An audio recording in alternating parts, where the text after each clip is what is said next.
Okay, so would you be better off if you had invested in a European, perhaps London, perhaps an American market over the last 10 years as opposed to Dubai? This is a question that came across to me from one of my subscribers. Listen to the end for me and my comprehensive answer from my experience and what I've seen from others' experience. Look, my name is Fahd Dawood. I talk about real estate, your life, my life, and our path to financial bliss. I've been involved in real estate for 14 plus years. I started in Toronto, Canada, and since 2007 in Dubai. I'm also the author of the Intelligent Real Estate Investor. You can buy it off Amazon. If you want to work with me specifically, you can always contact me at the form given below. If you've got general questions like this subscriber has, his name's Karachi and Lahori Mix, then you can always reach me in the comment section. I take up general questions and answer them based on my experience and my opinion, and perhaps it's something that you can gain benefit from. So let's get into the question. So the question he asks me is it really worth investing in? People who bought property at peak 2013 lost almost half of the value. If you have access to a mature European market, wouldn't it be safe to invest there? At least the prices stay stable and by and large. Would love your opinion. Now, here's the thing. There's a lot of presuppositions in there, right? Not presuppositions, but let's look at some of the realities of the situation. Number one, the questioner is quoting about people who bought at the peak of where the market was. Now, if you're investing in real estate, generally speaking, investing at the peak of the market isn't the best scenario. But let's even say, and then you're going to ask me, like, how would anyone be able to quote what the peak is? You're going to always tell Fahd, nobody's got a crystal ball, and anybody who tries to predict how the real estate cycle goes ends up eating crystal glass, right? Yes, that's true. But if you had bought a property, even in 2013, at its peak, where the market prices were generally higher, but had considered the fundamentals of what you were buying in terms of location, quality, what kind of tenant mix you're going to be attracting, you would not have lost half your property value. If you had priced it properly, if you had negotiated properly, if you had been willing to walk away from the deal that just did not make numerical sense, okay? So I hope I'm trying to get things across to you in a fair manner, that everybody did not end up losing half the property value. People bought great deals even in 2013, just like people buy great deals even today, right? Okay, if you ask me, generally speaking, so let's give you a general answer, wouldn't it have been better to invest in a European market or the American market or somewhere else where the prices are generally stable? Yeah, perhaps so. The more mature the market, the less fluctuations in the prices, okay? Because the markets are mature. However, I want to draw your attention to something very specific, and you can find this discussed in detail in one of my other videos, okay? I've been doing real estate for 14 plus years. My primary purpose, I've been an investor myself, and my primary purpose to come into real estate as a full-time agent / broker was so that I could invest better in real estate myself. This is what I'm coming up with, okay? The average return that you're going to end up getting from your real estate investments is going to vary between 3% to 10%. That's what it is, okay? Why?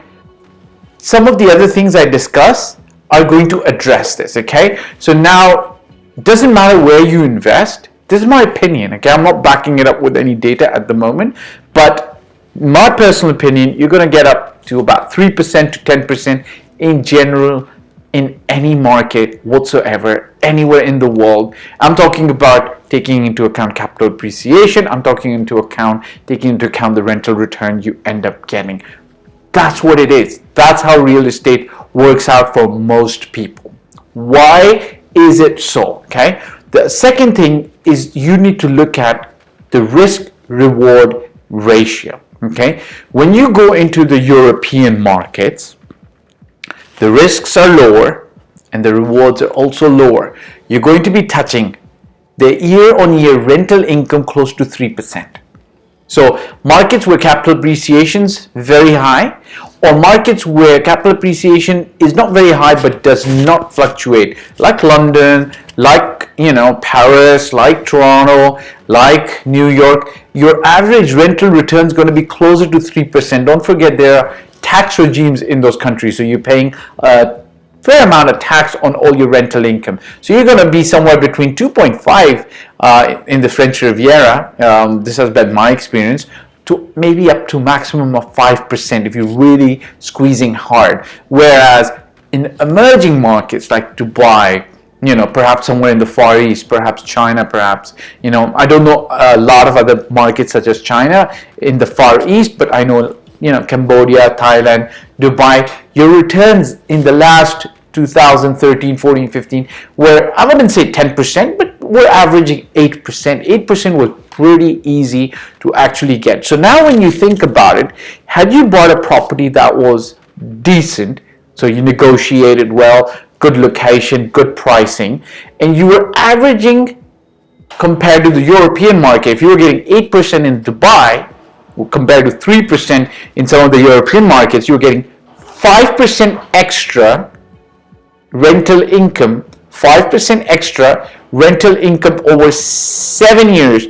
That's a 35% return on your investment, right? So you've already made 35% back. Had you invested in the European market in those 7 years at 3%, you get 21% back.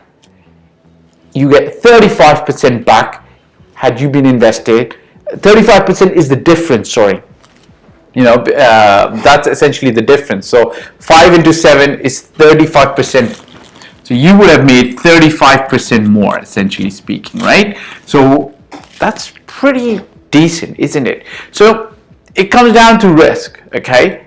Are you looking to risk more, or you don't want to risk more? So if you don't want to risk, obviously you play it in the safer markets, but then you're going to be not benefiting from this delta, right? So you got to consider that.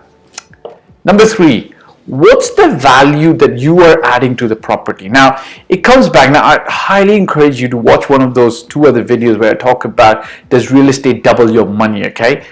I'm saying, essentially speaking, real estate is getting you a 3 to 10% return.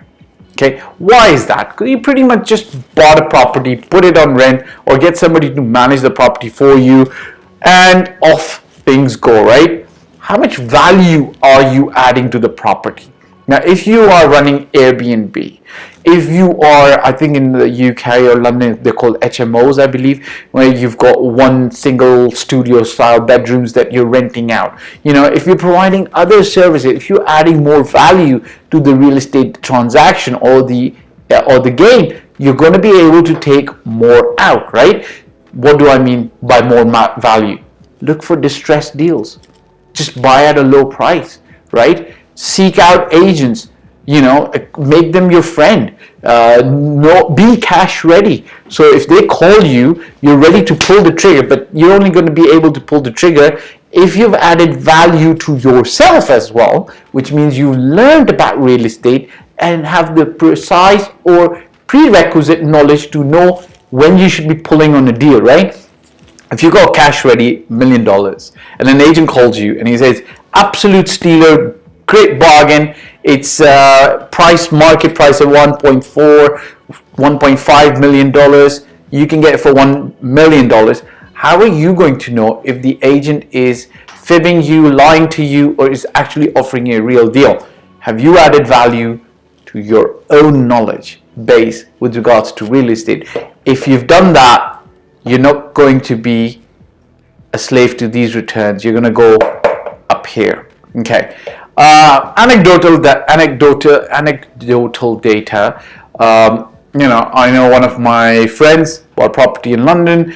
Down payment's only 5%, very low. When down payments are low, 5%, and you can get 95% mortgage by the banks, a lot of people want to get onto the property ladder. Okay.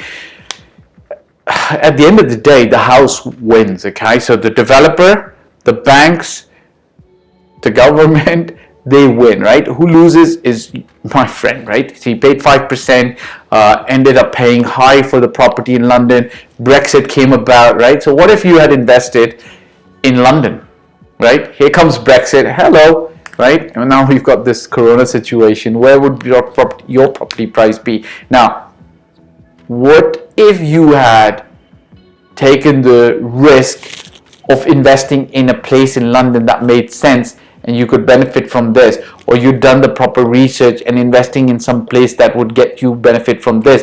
What if you just didn't do your evaluations, your risk assessments, and just invested in the wrong place? I'm not going to say my friend invested in the wrong place. It's just, it's in the suburbs, paid a high price, can barely get the same price today, right? Can barely keep up the mortgage payments due to the current situation, but bless him, he'll be okay. I know another investor bought a property in Manchester, right?